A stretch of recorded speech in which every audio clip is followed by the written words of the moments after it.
we can get started. So, hi, Rachel. Welcome to Hi. the car. Yes. Yeah, I'm at my nephew's birthday party. So Oh, well, I'm glad you joined us. That's awesome. That's cool. Great. So we have our last session today, and so a couple things that what we'll do today. So I want to go over. There's two resources in the drive, and I want to take a look at them quickly, and then both Jordan and Bonnie have asked for some live coaching, so we'll do that. And then we'll have some final Q&A, and I know you guys had mentioned in the WhatsApp that you might want to read something that you've written, and so you're welcome to do that. We're going to keep that super short. But I think, if you want to read about 3 minutes worth, that would be really cool, and just to give a sense. No obligation, but you can if you want to.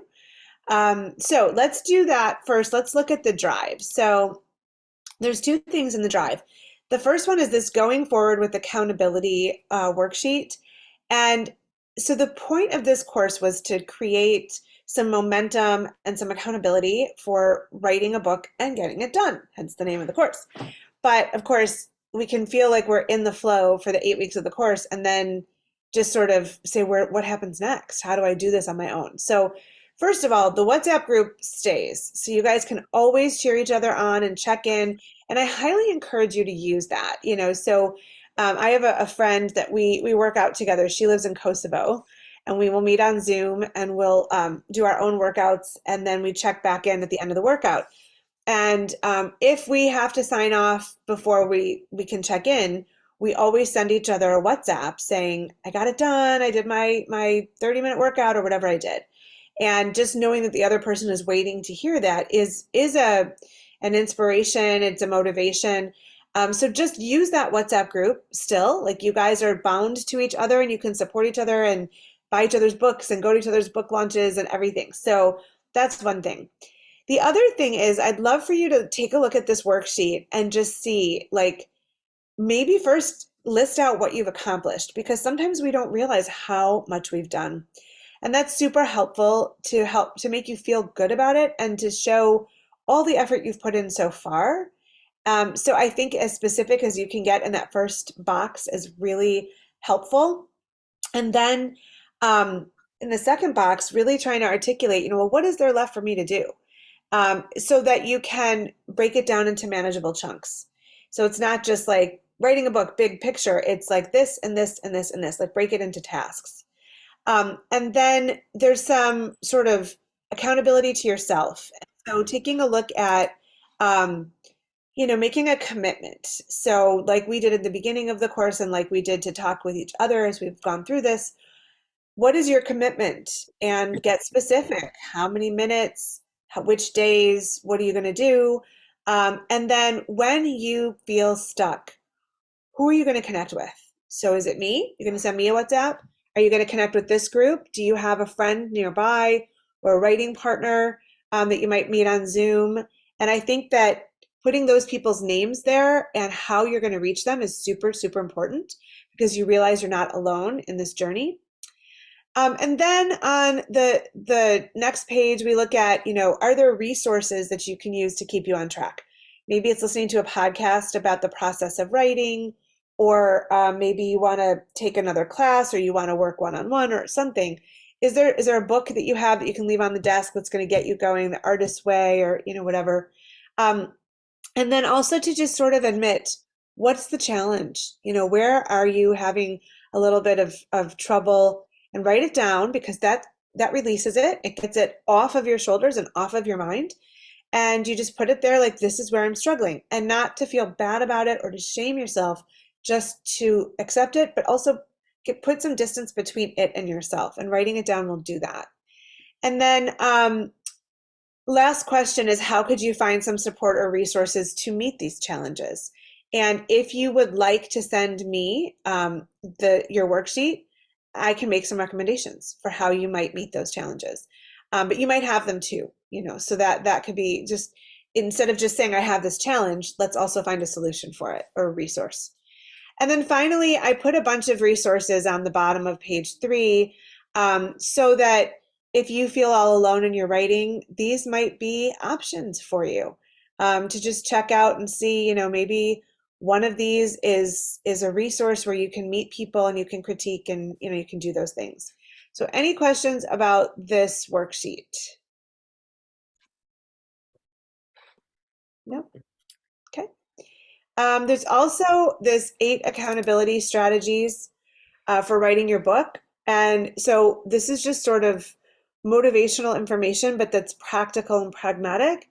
And so, setting a deadline, making a writing date with yourself or other people. I met on Zoom yesterday with 2 writer friends, one in Ireland, one in New York, and we did a 25-minute sprint. Usually, when I do this with people, we do 2 25-minute sprints, the Pomodoro method, and just showing up to see each other was really invigorating.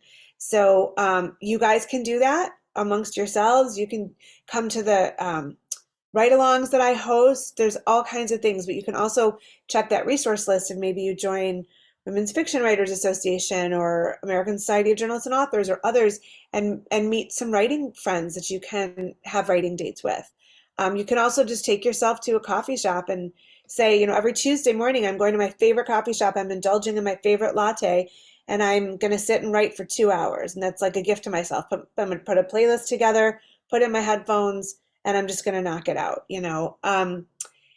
The other tips are to be very public with your plans because that is a form of accountability. So some authors will say, I'm writing 1,000 words today, wish me luck. And then when you see everybody pour in and say, you got this, you can do it, it's really cool. So you might want to follow me on social media, follow each other so we can be cheerleaders in real time. But when it's public, it's like, well, I just posted this. So now I have to do it, so now I have to live up to it. Could be a benefit of social media. A few other tips to get involved with a writing group. That is another way to keep yourself accountable and motivated. To really talk about your project. A lot of writers hide what they're doing until it's done. What if it never gets done? So just telling somebody, I'm writing this book. I'm at this point in my book, just because then they can get excited for it. And you're like, well, they know it's coming now. I have to finish it, and some others. So this is just another great resource for you to take a look. So both of those are in the drive. So any questions at all about these things? Anybody? No questions, but it just looks like, no, thank you. Okay, I good. look forward. Good. Okay, good. So great. So any questions at all about like these materials or next steps or anything like that before we move on to some live coaching? All of our materials are in that drive forever and ever. Like we're never going to lose them, right? You're not going to lose them. They're in that drive. But Okay. when I teach this class again, I'll probably remove you guys from the drive because new people will come in. So you might want to download them so that you have a copy or make a copy to save in your drive is what I would do. Okay. Yeah.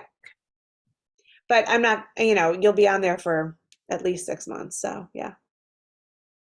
Other Okay. questions? Yeah. Bonnie, did you have one or no? I was just going to say, I agree. It's really helpful to write these things down. It kind of is a commitment to yourself to do it.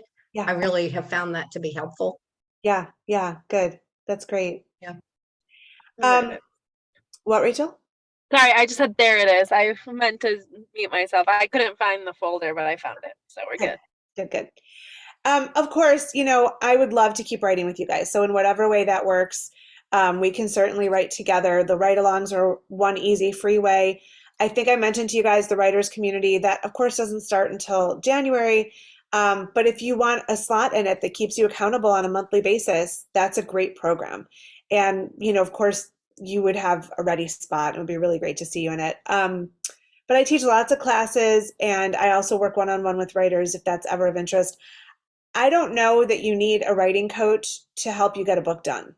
I think the best time to think about working one-on-one with a writing coach is when you're working on revisions or you're planning out a book or you want to hire a developmental editor, so somebody who can look at the finished draft and give you big picture feedback and inline edits and whatever. But I don't think it's a good source, a good expenditure for you to hire a one-on-one writing coach just to help you get through the book. I think that you should do free options and then save your resources for when you want that kind of professional feedback. So, and I'm just being honest, like, of course, if you guys want to pay me, I'll take your money, but I don't think that that's the best use of your resources. I think the best way to get a book done is to set yourself up with different accountability measures along the way. So, I have 2 one-on-one critique partners and I have a writers group and I meet with all of them every month.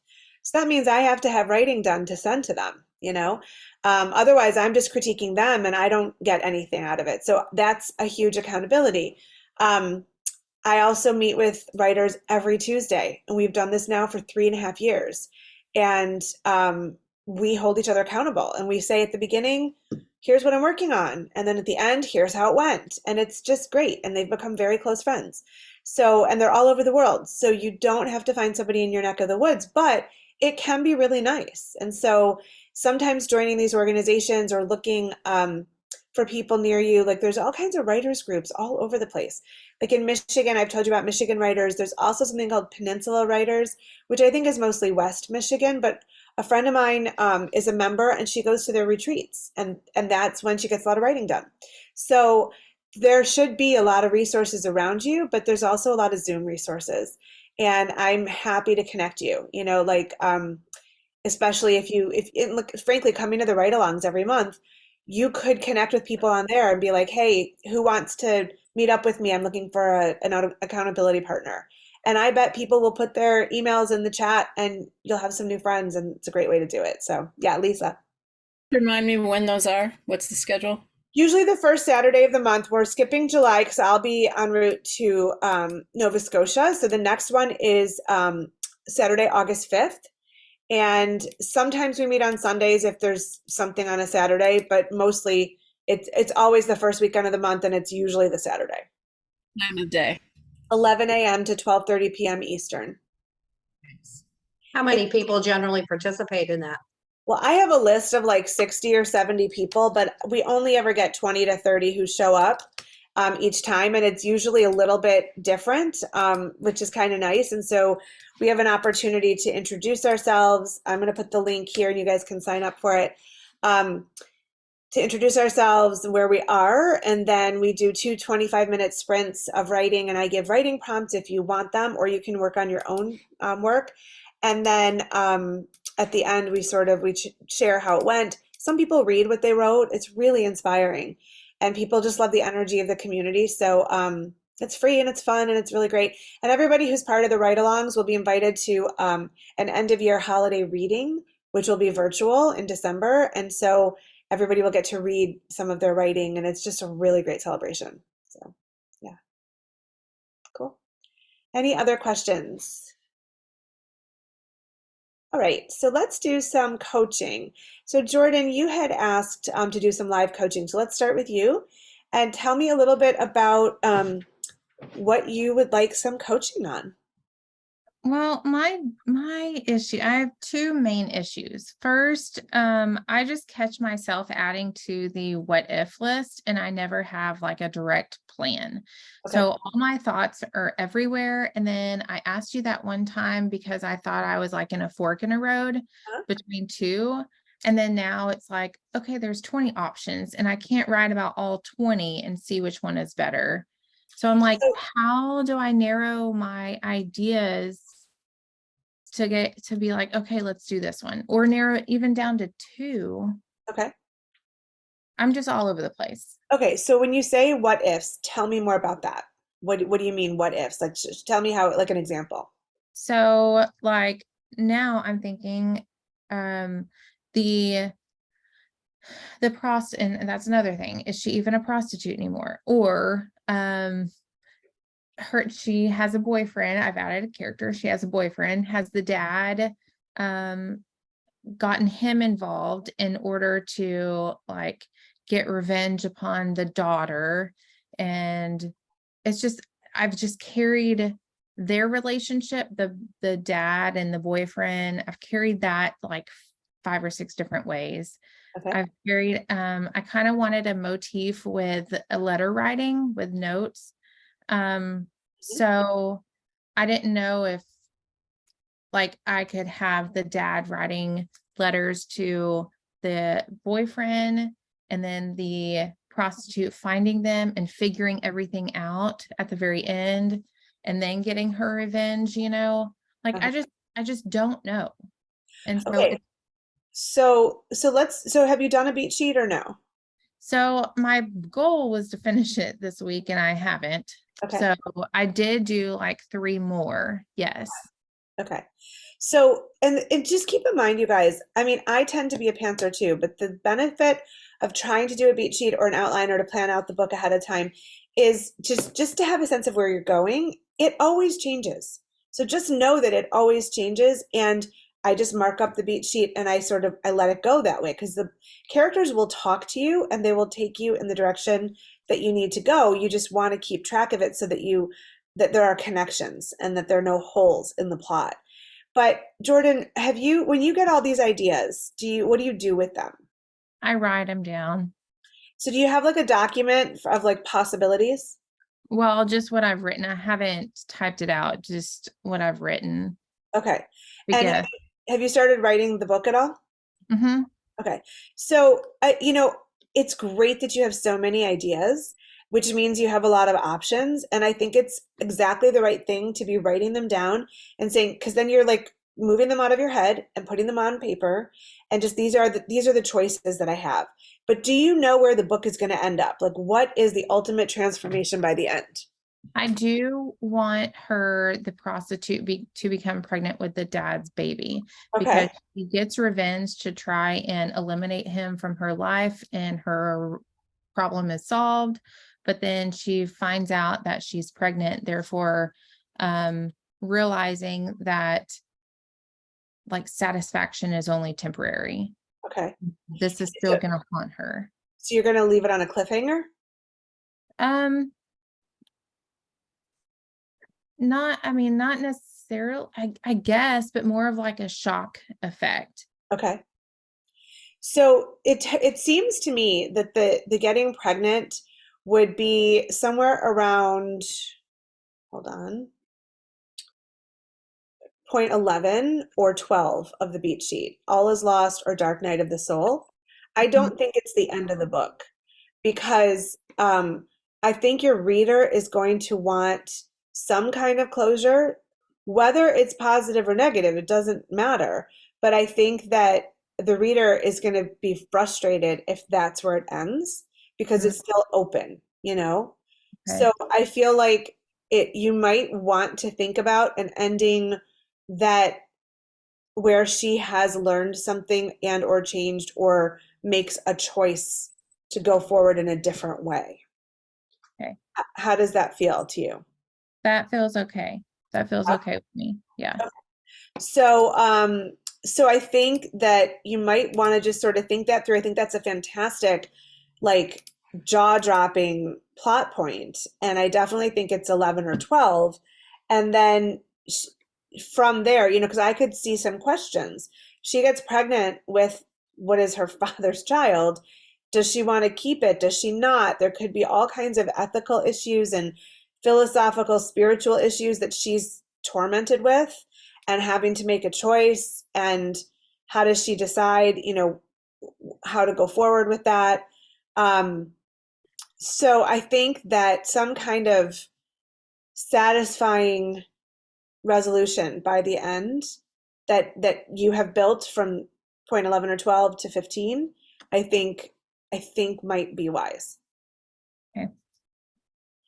And in terms of the letter writing, tell me a little bit about that. Why does that attract you? And tell me what you think it'll do for the story. I think it will give the reader more insight. Was that omniscient?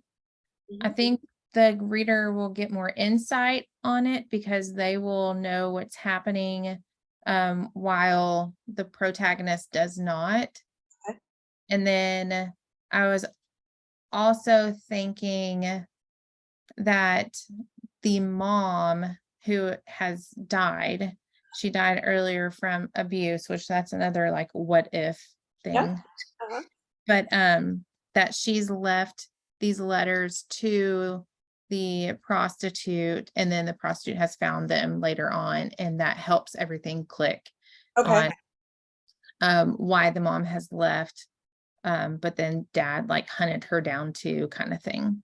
Okay. So the dad is a violent character, Yes. and she does kill him at some point. Yes, the prostitute does whenever she finds out all this, and that he's hunted her down intentionally, like having sex with her, wanting to procreate, and then like having this I haven't decided if he has wanted her to know, like if he wants her to find out who he is. Uh-huh. But I have it to where I know like prostitutes are very cautious on using protection, but Uh-huh. I wanted him to like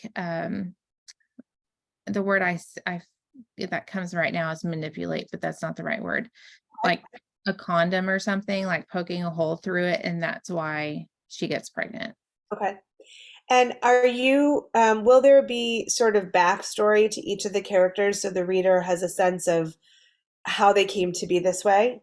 Because Yes. that's a huge part of the book too, is they can start to understand the context and what brought them to that point, right?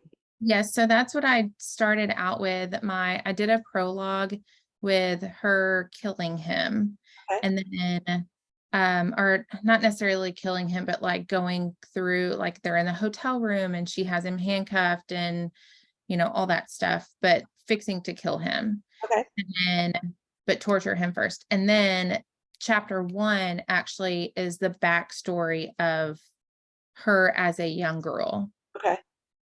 So you're going to go back and forth in time. Not necessarily. I think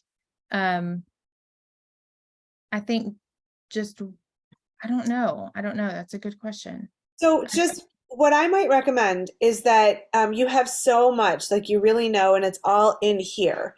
And I would start to write that stuff. And so you can do it one of two ways. Like there are people who just write in a linear fashion, but there are lots of novelists who write like one character or one action line, then another, then they stitch it together.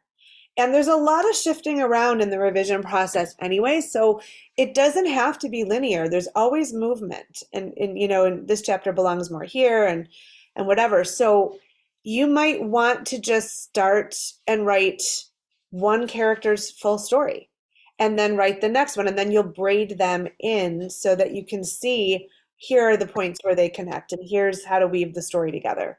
That might feel satisfying, and it might feel more doable, just to try to like take the dad on one long trajectory and then take, the young woman and then take, the mother's letters. And I think other characters will pop up for you too.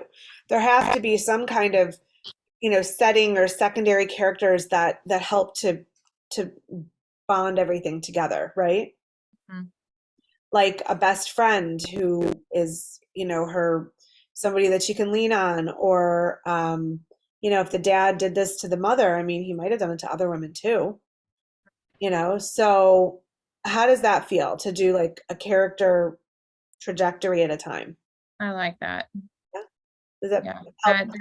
Yeah, because I feel like with my brain, like I just go everywhere. Yeah. And so if I just focus on one character and their story, then that would help like forming other characters and then tying them in, even if you said braid, which I like that, but doing that later on and making their stories line up and match. Yeah. If it makes you feel any better, Diana Gabaldon, who writes the Outlander books that are like thousands of pages, she does that. It's like a quilt. She has to sew it all together. I don't know how she does it, but she does. And so if she can do it for a 1,500-page book, you can do it for a 300-page book, Another story that's really, I always love the story, Hunter S. Thompson, who was one of the new journalists in the 60s and 70s. Anybody ever heard of him?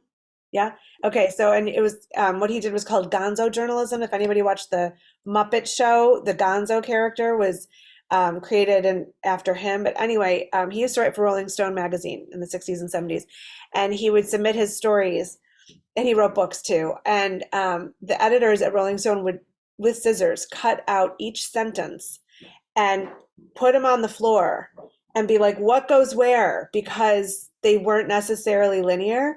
And so they had to rebuild the stories like a sentence at a time, like this one and then this one. And yours isn't going to be like that. But just know that one of like the celebrated journalists of the middle 20th century, I mean, that's how he wrote. So, but you can certainly do this. And I think doing one character trajectory at a time might really help. Okay. Thank you. Yeah.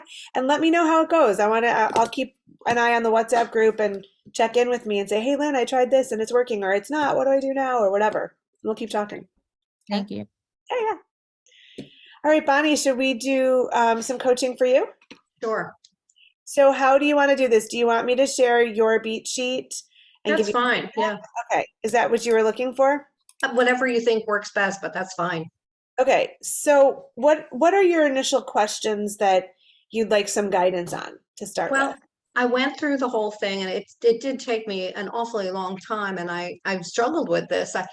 I have just been struggling, guys, so much with my structure of my book. I've written a ton of stuff, but it's not as organized as it should be. Okay. And so I really need this. So I just think, I guess I'm saying what I've plugged in here, which are, overview pieces. So like overview bullet points, are they the right things that fit with each of these things? I think that's my first question. Okay. So you're going to hate my answer, but there's no right or wrong. And so it's really what you think. But if you don't mind, I'm going to write in this as we're talking, and then I can send it back to you. That's great. Thank you. So yeah, you're starting with the opening image. And so I love that you're starting what's called in media res, in the middle of things happening. And so I can imagine that you're going to write this conversation where you have to tell your husband. So it's like the reader is going to be like, okay, I'm in the middle of this dialogue with these characters. I have to get to know them. And I feel like the heart breaks part comes after. So like the conversation is first and then the emotions. Okay. Because that's more important, is to see the action and to build the characters of you and your husband so that the reader has empathy and feels like they're in this difficult moment. And then you could, the truth is, I think you're heartbreaking. I'm going to put it all the way at the end, because I feel like these are very active bullet points. Mhm. And there's so much detail that you could write to really be riveting and captivate the reader. And your heartbreaking can be like built into the storytelling, just like a feeling that goes through your body, or sort of how you're seeing things, if you're sort of like frozen or it's all gray or you're numb, or like those types of things you could plant in as you're telling those 3 bullet points. And I think that's going to take up a lot of space. So great. So all of this happens. So then we come to the theme stated. And I would say that I have come to the realization that I'm alone and I have to recreate a life for myself. These are really broad and general and kind of vague. And if the reader doesn't know you before this moment, it's hard for them to know you in this moment. And so obviously you're alone because your husband has died. But if it takes time for you to realize that or to feel it, then I think, and I'll do this in another color just so you can see my notes here. So like the reader needs to see you before this to know the difference. So maybe it's a flashback or backstory. And then what is the pivotal moment when you have this realization? Like, are you making coffee and usually you make a certain amount because you both have a cup in the morning, and then it's at the carafe sits half full all day and you're like, oh my God, or something like that, to really show rather than tell that this is like an awakening. It's a pivotal, realization. Quick question in there. Yeah. Where you say the reader needs to see me before this, kind of could be a flashback. How far back do they need to see me? Do they That's need up to to see you. me? Okay. Maybe it's something to do with like, how long were you married, or did you never live alone before, or I don't know. I think we need to know I think we need to know like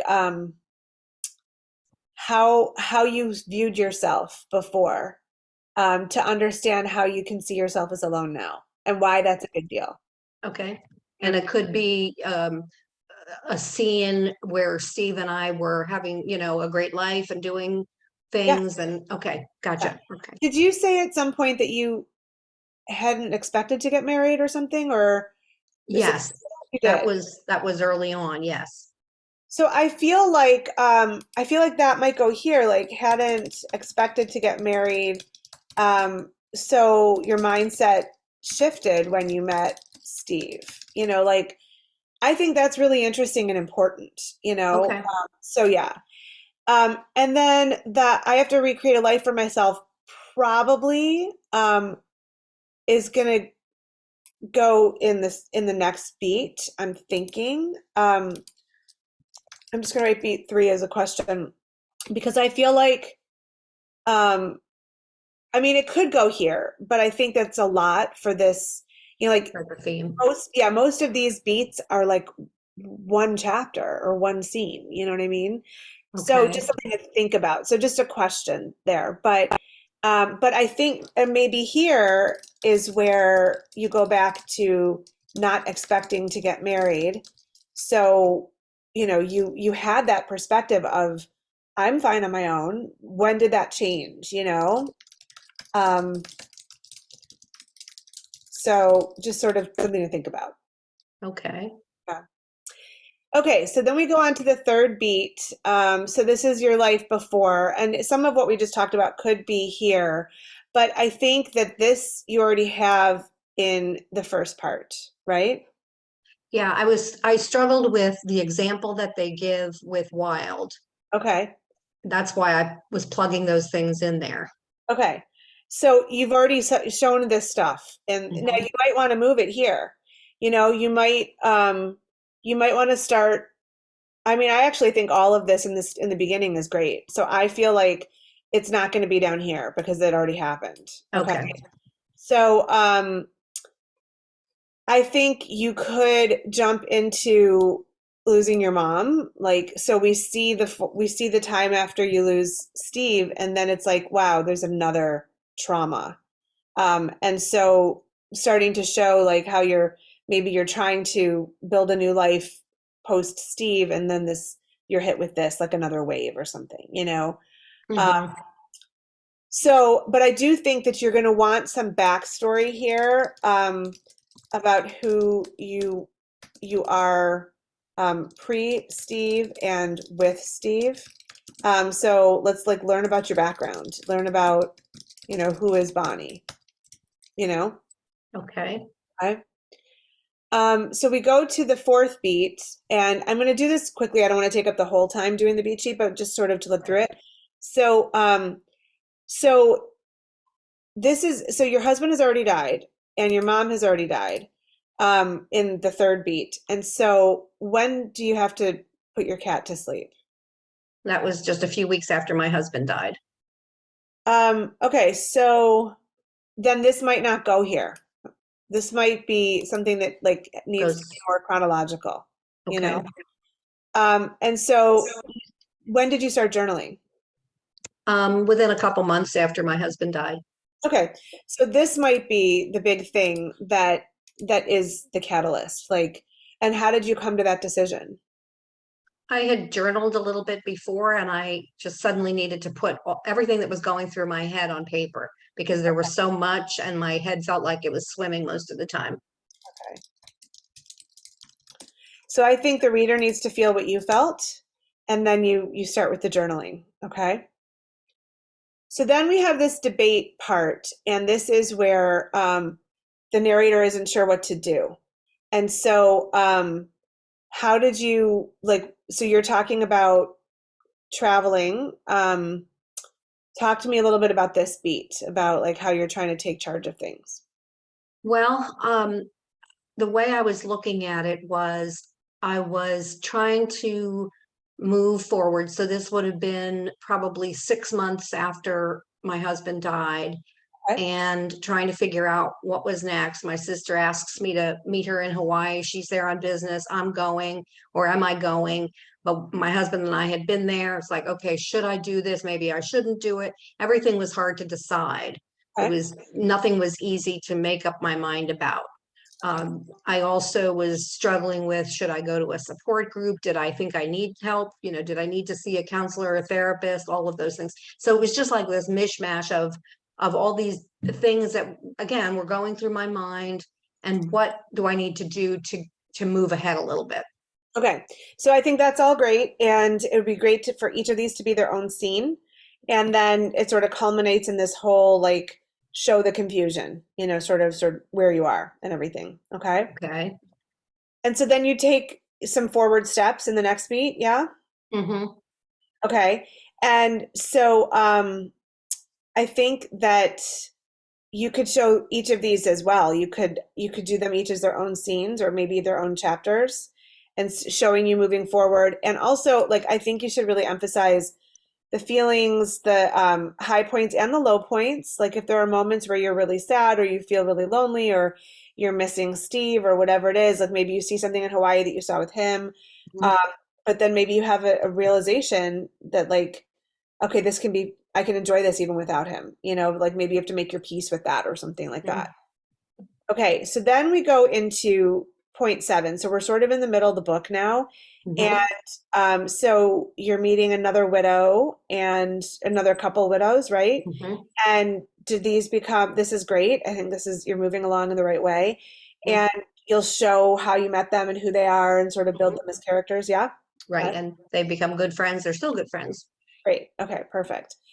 Okay, and then in beat 8, so we're going to see lots of new scenes of your new life, and it sounds like you have some great opportunities here. I would make it all real, not always happy. Maybe some missteps or some awkward moments or some sadness peppered in through like the new life opening up. So showing like that real human side of things, right? Okay. Okay, and then we get to the middle here, and I find this really interesting with any kind of book where you have like either a false victory or a false defeat. And so it's sort of one of those moments. It's like if you're watching a whodunit or anything like that, that they like throughout, like, and this is interesting, like supposedly you can tell who did it early on, but they sort of give you like, this could be the thief, or this could be the thief, or this could be the, you know, and it's like really a pinnacle moment, and then you realize, oh, it wasn't. And I think that this is what you want to strive for at this point in the book. And so I think you've done it well to talk about traveling alone. I'd love to see, I'll put it here, like, hold on. I'd love to see the decision-making process of daring to travel alone. Had you ever traveled alone before? No. Okay. So, except to professional conferences. That was the only time. Okay. For pleasure, only professional. I think it would be really great to see that and to understand how difficult the decision was, but why you are still contemplating it. And then when you say, I learned that I'm not ready to be completely alone, what does that mean? Because it sounds like you may not have a choice, right? Right.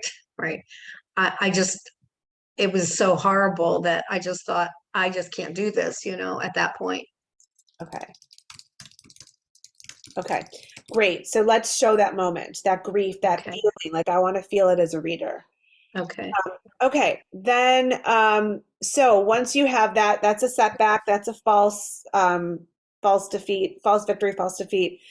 And then you come to point 10, and so there should be some kind of redemption, right? So you're going on a Viking cruise, and this sounds like it's great, like what you're planning here. So then there's this low point. So what happens after this where you sort of fall to a low? Because your husband already died, so I don't think it's this. Right. Well, I think I just really struggled with this because I felt like that was the lowest point. Being on the Viking cruise? no, I'm sorry. That he died and that was the lowest point.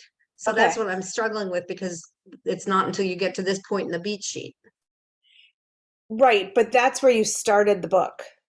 Right, I know. So if the book is about you transforming yourself and rebuilding your life, there are fits and starts along the way. And so was there something after the Viking cruise? Like, did you see your sister and her husband feeling close and intimate and you were envious of that? Or you had some kind of like peace? Like I had that. I may not have it now, but I had that. And so you could sort of come to a point or like despair. I had that and it's gone. And we're like, why is it gone? Like sort of the torment of it. That's what would go here, I would think. Okay. Yeah. All right. Can I interject or Yeah. ask a Yeah, question? sure. So would this be where, like, and Bonnie, I don't know if you've talked about this prior to and I just missed it, but like where you had to clean out his stuff in the house and like throw it away and your heart just sinks because like that, Mhm. like you're empty, Yeah, that that's interesting. I haven't really written about that at all. And yet, of course, that was a very difficult thing. And it took me a long, long time to do that. Okay. I So don't know that that was the lowest point, though. Mhm. I don't know. When you came back from this Viking cruise, did you still have Steve's things in the house? Hmm. Okay. So maybe come back from the cruise and see his things hanging in the closet, and that sparks this feeling of rage and despair and why me type of thing. Okay. Just an idea. That's the kind of thing you want here. Um, so then we're almost done. And so we have, this dark night of the soul where, maybe after that cruise, maybe after that rage, you're like a little depressed or you're like, I tried all these things, nothing's working, or, how am I going to see the light at the end of the tunnel? That's the kind of thing that might go in 12. Hmm. And then in 13 is when you're like the aha moment, the light bulb, like, okay, I'm going to be okay. It may not be the way I thought I would, but I have to be okay, Hmm. right? And I think this is a great realization, but you want something concrete to show how you got there.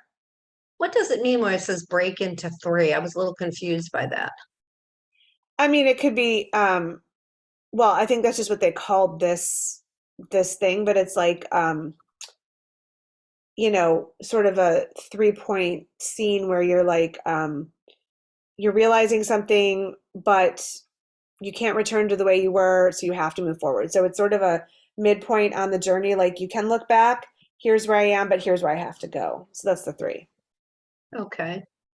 But here, I think you need, hold on, you need something concrete and active to show this. So a scene, and some kind of engagement, some kind of interaction, that it can't just be all interiority in your head. Okay. Think of some scene or event or conversation or interaction that depicts this realization. Okay. Okay.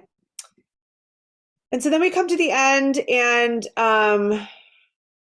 so okay, so I feel like these are both really interesting, but they're contradictory.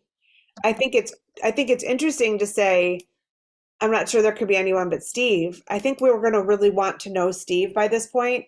So I Mhm. hope you'll weave in some scenes of you guys together and what you loved about him and all of that.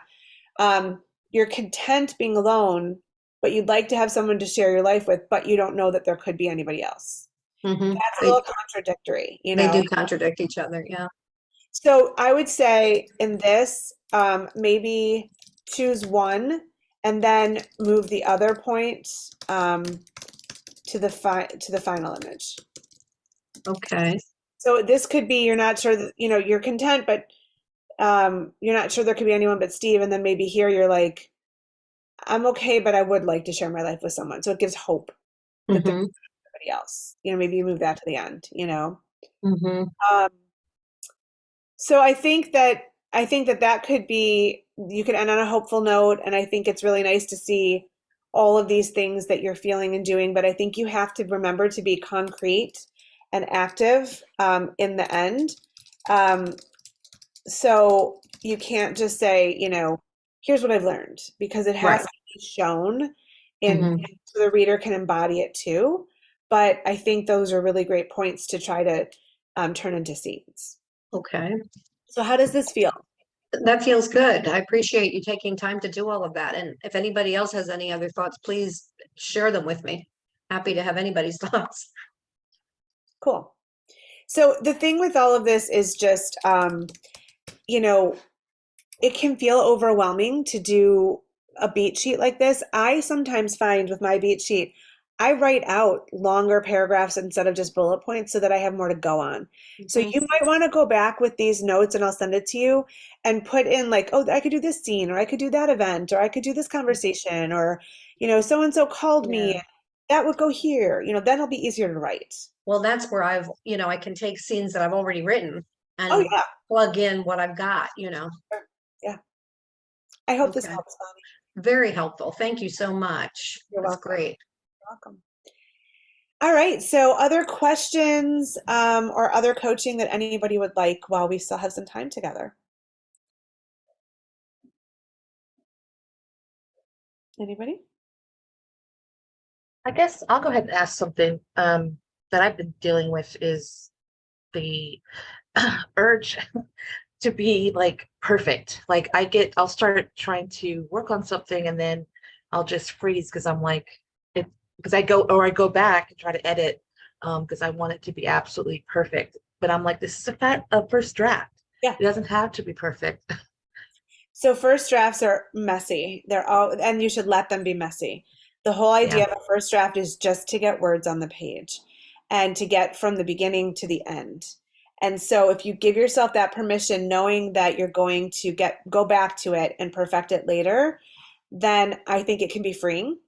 Um, I think I told you guys in recent weeks, like I finished the first draft of my next novel, and then I went through it and I was really upset with myself because I'm like, ugh, this sucks. Like the premise of the book is so great.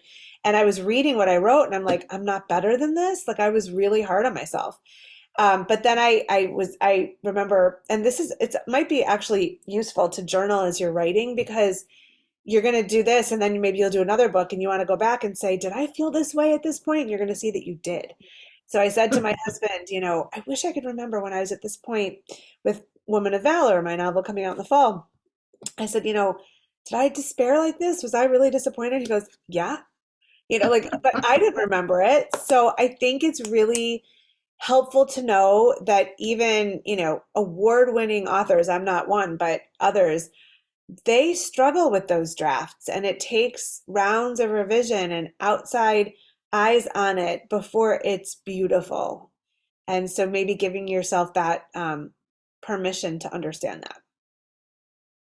The other Yeah. thing that I would just say is that when I'm writing a first draft, I don't go back and read what I've already written until I've finished the draft, because I will be tempted to edit. And then I Yeah. yes. So that's why the beat sheet has been a blessing to me, because I can look at it and say, oh, I finished here. I need to go on to here in the next writing. And I just sit down and do that. And then I go back later and I take the time and I spend time in each chapter, each paragraph, even sometimes at the sentence level, but it has its time and place and it's not in the drafting. Does that help at all? Yeah, I think so.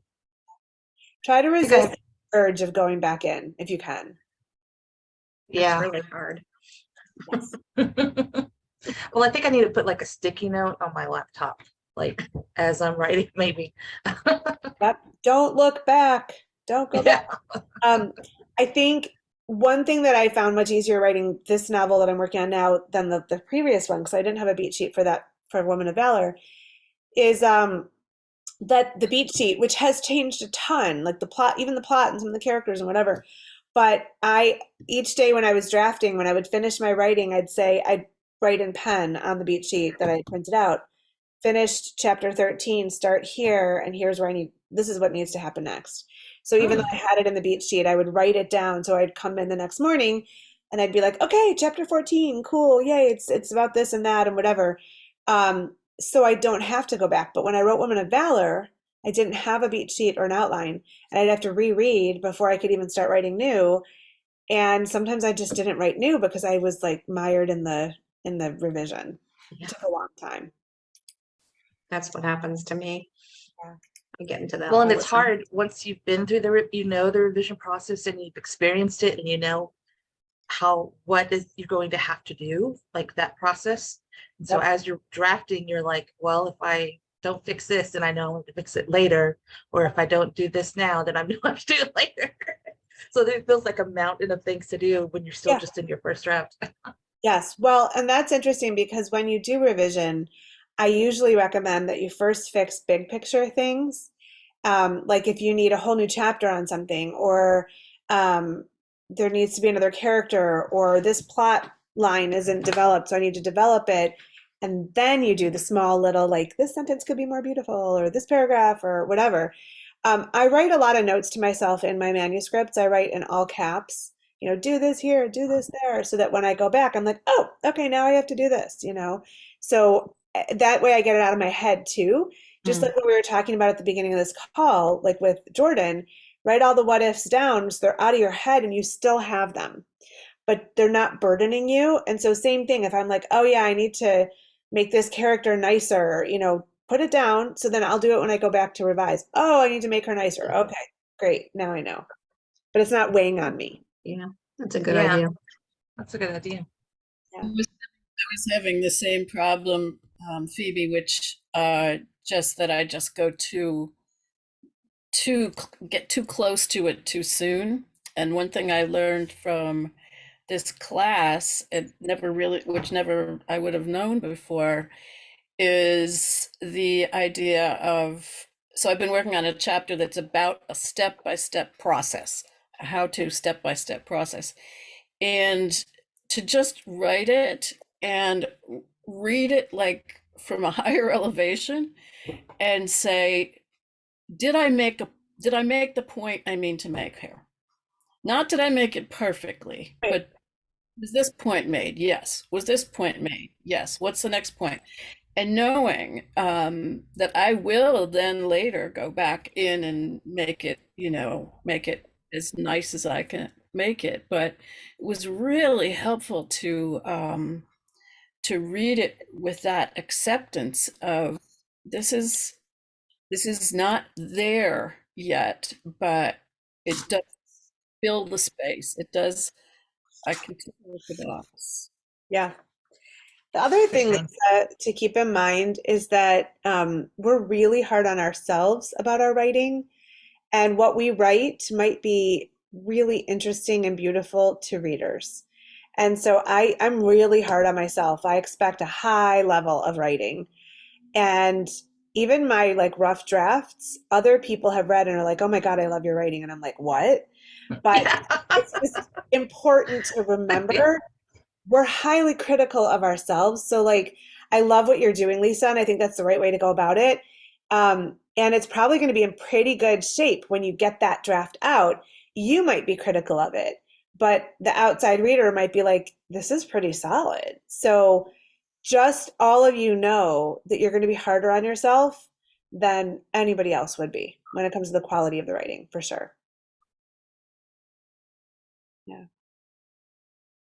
Yeah, I think I also need to, because I've been working on the scenes list, because I finished the beat sheet.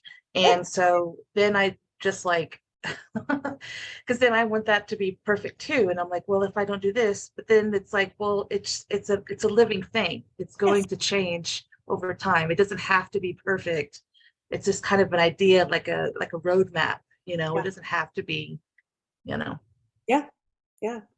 I mean, listen, so this novel that I'm in right now, it really had like one, maybe two main characters when I set out, and now I'm making it be four and like third person omniscient. And I'm like, okay, I've never done this, but this is how I feel it needs to be. So I'm just going with it, you know, and we'll see. We'll see how it turns out. And I like the premise of it. I'm into my characters. It needs a lot of massaging. And, you know, the truth is, the other thing to remember, you guys, is like, you don't have to write this book. You want to write this book. And so just remember that when you get down on yourself, or when you're shaming yourself, or you know, you don't have to write it. You want to. So you should be enjoying the process. And you're doing it because you believe in the story, and you believe it will help people and it will inspire people, and that you have the ability and the voice to do this, which you do. And so just remember that, like, that's the kind of thing you should put on a Post-it note on your computer, is like, I don't have to do this. I choose to do it. So enjoy the process, even if it's messy. Yeah. But you should enjoy the writing, right? Art is supposed to be messy. Yes, Definitely messy. for sure. Well, awesome. So I have loved working with you guys. I do hope I will see you again. I teach lots of classes with writing workshops. I also offer my own. I think you guys might really love the writers community if that's something you want to do next year. And I'll definitely send you info if you'd like to consider being part of it. But let's please stay in touch. Anything you do with me going forward, you get 10% off. So if you're signing up for a writing workshops course, make sure you let me know that you're doing it so I can send you the latest code. So, because Blake changes them a lot. But that way you get the 10% discount. Anything you do with me, retreats, classes, one-on-one, you get 10%. So 10% off. So take advantage. And if you've never gone on a writer's retreat, definitely consider it. There are so many to choose from. And it's a great way to meet writer friends, to have dedicated time to work on your writing. There's all different kinds too. There's writer's retreats where it's very scheduled and there's lots of writing prompts, and there's some where you just go and have time to yourself to write, but with other people. So that can be a really nice gift to yourself too. So, but I'm here for you as a resource. And if you ever have questions or you want to check something out, just give me a holler, and I'd love to be part of your writing journey. Okay. Thank you so much, Awesome. Lynn. Thank you. Thank you. Welcome. Thank you all for being here, and I look forward to hearing from you. Okay. Let's stay in Thank touch, you. guys. Absolutely. Bye. Happy writing. Thanks, everybody. Bye, guys.